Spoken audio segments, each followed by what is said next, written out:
aforementioned Oob, and today,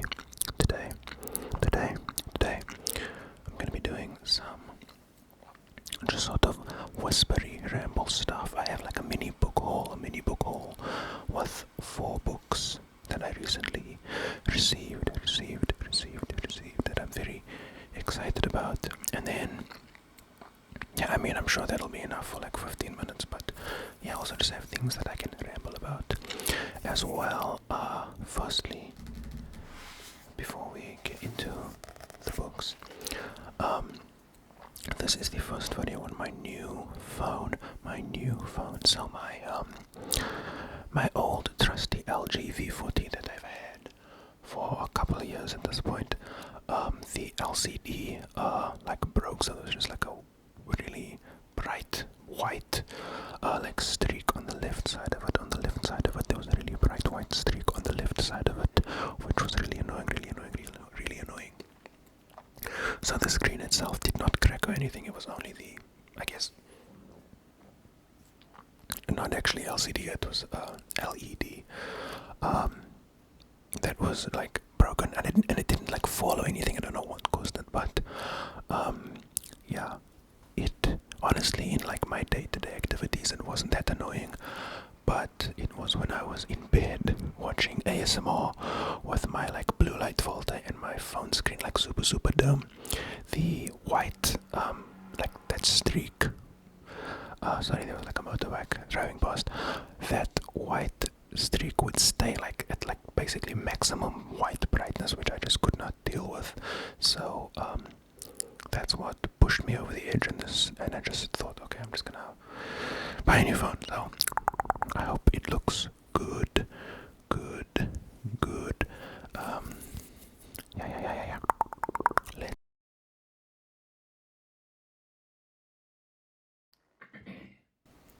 Pardon me.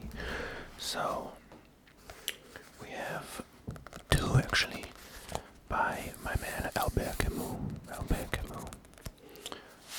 That I have wanted to read for a very long time. I have heard so much about him, and I've read so much about his sort of philosophy, but never his actual like original works. So I figured, by the way, I ordered these all. Pretty much all of these, I've been looking for them for a while, and whenever I'm in a bookshop, I, have a cursory glance to see if I can find them, but they're almost never there, or they were never there, so I ordered them online. Took them quite a while to get here, but they're here now. Anyways, I didn't even say the name. This is The Myth of Sisyphus. The Myth of Sisyphus. Sisyphus, a very famous writing by Mr. Camus. And also, you guys know I love album cover design. Well, I do love album cover design, but I love book cover design. And this is just, to me, perfect. Yeah, very, simple shapes with, nice clean font. The Myth of Sisyphus, Albert Camus, a little mini blurb, winner of the Nobel Prize in Literature. Wonderful cover design, simple, beautiful, not too loud, but still interesting. And yeah, I've started reading this. I am at like page 10, 11 now. I literally just started, but yeah, I'm enjoying it so far. I really enjoy philosophical writing. Yeah, it's just really fun. It's a sort of unique kind of writing, but it's enjoyable most of the time. There are like quite witty comments in a lot of like philosophical stuff writing, which is quite fun, or essays, I guess, philosophical essays. But yes, this is the myth of Sisyphus. I will read a part of the blurb, I guess. One of the most influential, oh my word, one of the most influential philosophical texts of the 20th century, The Myth of Sisyphus, featured here in a standalone edition, is a crucial exposition of existentialist thought. In Influenced by works such as Don Juan and the novels of Franz Kafka, the essay presents a meditation on suicide, the question of loving or not loving in a universe devoid of order or meaning. With lyric eloquence, Albert Camus brilliantly posits a way out of despair, reaffirming the value of personal existence and the possibility of life lived with dignity and authenticity. Dignity and authenticity. And this was translated from the French by Justin O'Brien, or O'Brien, Justin O'Brien, or O'Brien. And the cover design was by Helen Yentis. So, Helen Yentis, if you're out there, I love it, I love it, I love it, I love it, I love it, I love it. So, yeah, this is The Myth of Sisyphus. The Myth of Sisyphus. Next up we have probably Camus' other most famous work, the Outsider, or The Stranger, L'étranger in French. Another very well designed cover, which is by David Pearson. I'm reading here on the back, and and also this, I don't know if you can see it, it's like a little texture. It's very nice, very nice, very nice. But yeah, again, I've thought about this a lot since I've obviously this is actually a fictional novel rather than like The Myth of Sisyphus is sort of, the form is that of a like sort of long philosophical essay. This is actually a novel, a fictional novel. And yeah, again, in my reading about Camus and his philosophy and everything, I have heard about this quite a lot. And actually, funnily enough, in my head, I've always called it L'étranger, because so when I was in high school, I played a lot of Team Fortress 2 on my shitty. I spent pretty like 2012 to, I would say maybe like 2014. Most I don't know, a lot of my free time was spent playing Team Fortress 2 and Hearthstone on my absolutely shitty laptop, but I loved it anyways. And I was really into Team Fortress TF2 YouTube with, Star, Germa 985, and like Shibby 2142. And one of the things that Germa, actually it's interesting to see that Germa's become more like successful in like mainstream Twitch streaming, which is kind of interesting. But anyways, that's besides the point. There was an item in the game for the spy class. The spy is French, and it was a revolver, and it was called the L'étranger, obviously in reference to the very famous French novel by Albert Camus. And I think the like flavor text of it was the first line. Well, I don't know what it is in French, but yeah, so it was a reference to this novel, or the French version of this novel.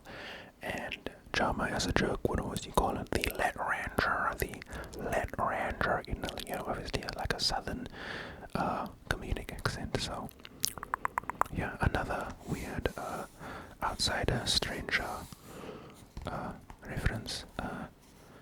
But yes, very, very, very excited to read this novella, I guess you would say. So yeah. Interesting. I'm looking at my watch so much because I have a meeting for work. I'm doing this at like lunchtime, but my lunchtime was like cut in half because I had a meeting that was until 12:30, and then I have another meeting at 1, so I have like 30, I'll take like 30 minutes of lunch now, and then I'll take the other 30 minutes like later after this other meeting. But anyways, I'm gonna have to like try to control my rambling, so that we can actually get through all these books. But yeah, I'm very excited to read this, The Outsider by Albert Camus. Next up we have another philosophical piece by another very, very famous philosopher. This is Beyond Good and Evil by Friedrich Nietzsche, Beyond Good and Evil. This is actually, as you can see, it's very nice hardcover, wonderful pattern, has a little like bookmarker thing. This is actually the same style as another philosophical work I own here, Letters from a Stoic. This looks very dirty, I'm sorry, because this lives outside of my balcony. So one of my favorite, like, I haven't been doing it recently. I can't speak. I haven't been doing it recently, but like I have this habit where every day in the morning with my coffee, I will read one of the letters in this book, sitting on the balcony. So that's why it's so dirty, because it's sitting outside and gathering stuff. So yeah, we have Beyond Good and Evil, as I said, the same line, the same printing style. Penguin Classics, an imprint of Penguin Books. I think this, my hair is making noises on the mic. Also Penguin here, this outside out. Anyways, yeah, I've heard of Nietzsche quite a lot ever since I did my the handful of philosophy courses in university. I've heard about him. Again, he's very famous in popular culture. He gets referenced a lot, kind of vaguely. I know a lot of times the like Americans will say Nietzsche, which kind of, I don't know, but whatever. It's referenced a lot in a lot of pop culture, or his ideas vaguely, not really in any detail, are referenced quite a lot. So quite a famous man, and he has a great mustache. He had a great mustache. So yeah, I've been wanting to get into his work, but I guess you always read online that, you should read like all of Socrates stuff and all of like these other things to really understand what Nietzsche's trying to say, and and so I guess I was sort of intimidated by all of this, like, you need to like read all this other stuff. But then I realized, dude, I actually have, in those philosophy courses I'm talking about, we did like Socrates, the Socratic dialogues, on my word. So I sort of know a lot of that kind of baseline, kind of classical Socratic stuff. And then what really pushed me over the edge into like actually, I also started watching a lecture series on Nietzsche on YouTube, which again gives more sort of background on the man, not really his ideas, to sort of prepare myself. But then I thought, fuck it, I'm just gonna get into it. And what really pushed me over the edge was one of my favorite YouTubers, ContraPoints. She made a YouTube video in which she spoke about some of the ideas in Beyond Good and Evil. Oh my word. I just got a message on Slack. We have 5 minutes until my meeting. Oh my word. Let me wrap this up really quickly.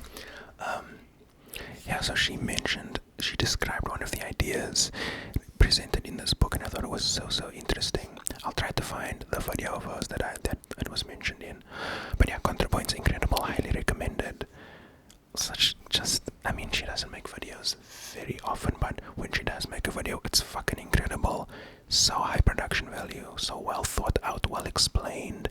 Yeah, she's like one of my favorite channels. She has one of my favorite channels on YouTube, ContraPoints, highly recommended. So anyways, the way that she explained, I guess it was kind of the idea of good and where that comes from, which is discussed in this piece. It really made me think, wow, that's actually really cool and interesting.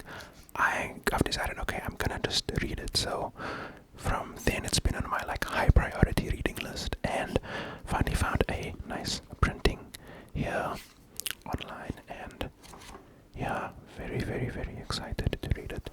Dude, okay, this last one we're gonna have to rush a bit because, as I said, I have to go. But this is not a philosophical work. This is American Psycho by Bret Easton Ellis. I love the film, the movie American Psycho, which is directed by Mary Herron. It's great. Christian Bale is incredible. I think it's such a great piece of satire, and I had not read the book yet. So I actually read another, while I was searching for this, I found another Bret Easton Ellis novel, Luna Park, it's behind me here, which I didn't enjoy that much because it was this sort of like meta. It was like a fictional version of Bret Easton Ellis, and it was kind of weird and whatever, but then I thought I didn't like it that much, basically. But that didn't stop me from wanting to read American Psycho. And so now I have it, and I'm very, very excited. Again, nice, evocative cover design, simple, wonderful. Also, I really want to watch more Mary Herron films. I know recently she made, what was it called, like Charlie Says. I think it was a Charles Manson movie starring Matt Smith. But I think when it came out, it was like on my watch list, but when it came out, honestly, I was just sort of Charles Manson out.